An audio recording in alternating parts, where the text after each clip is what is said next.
I want to. Speaking of like reaching out to specific fans and like wondering things, I had a strange because I caught myself doing something so odd today.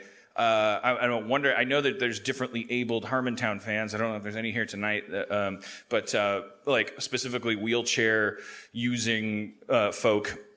That's the term, right? Nailed it. So frightened of everything now. And it expresses itself so much more bigot sounding.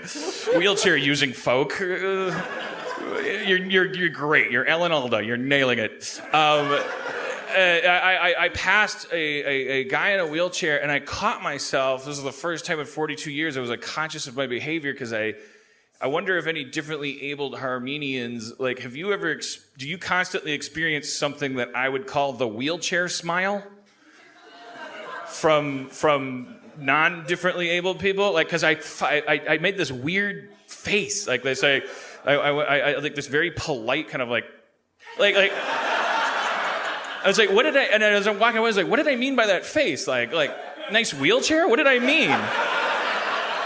What does that face mean? And I wonder if like the people that are bound. Nice spokes. Yeah, like what does that face mean? I bet it makes them feel like living ghosts and makes them very upset because like what is that? It's not a natural face. Why can't you just see me as a human being? You fat piece of shit.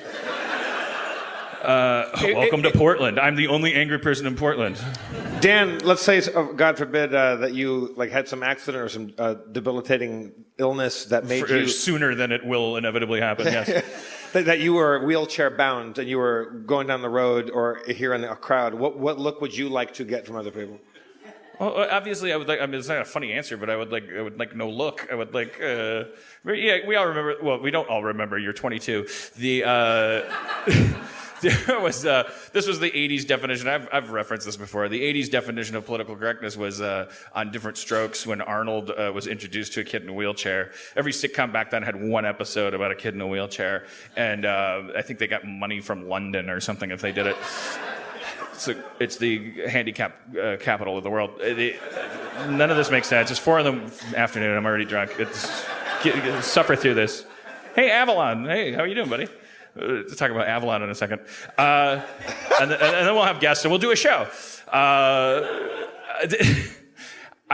Arnold Jackson, that was his name, Gary Coleman's character in Different Strokes, he befriends a kid in a wheelchair and they have like a play date. And then he, like, I think Arnold, like, refuses the call to adventure. He's like, I don't want to be friends with a guy in a wheelchair. That's uncomfortable. And then the Road to Trials is like they share action figures or something and they're like making friends. And then Arnold says, like, come on, I want to show you my goldfish. Let's go upstairs. And he runs up the stairs and then stops halfway up the stairs and turns back around and looks at the kid in the wheelchair and says, I'm sorry, I forgot you were.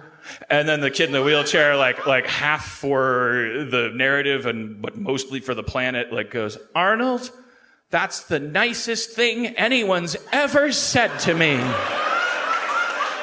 And the audience applauds instead of laughing, which is how you know it's the 80s when a sitcom could get applause for not being funny. Because it's like there were 3 channels and it was a secretly socialist, like fascist regime. It was like dividing 200 million people 3 ways. And as I've already pointed out, every year they'd have a battle of the network stars that was like, the Hulk is fighting the Bionic Woman. They're from different networks. Go fuck yourself.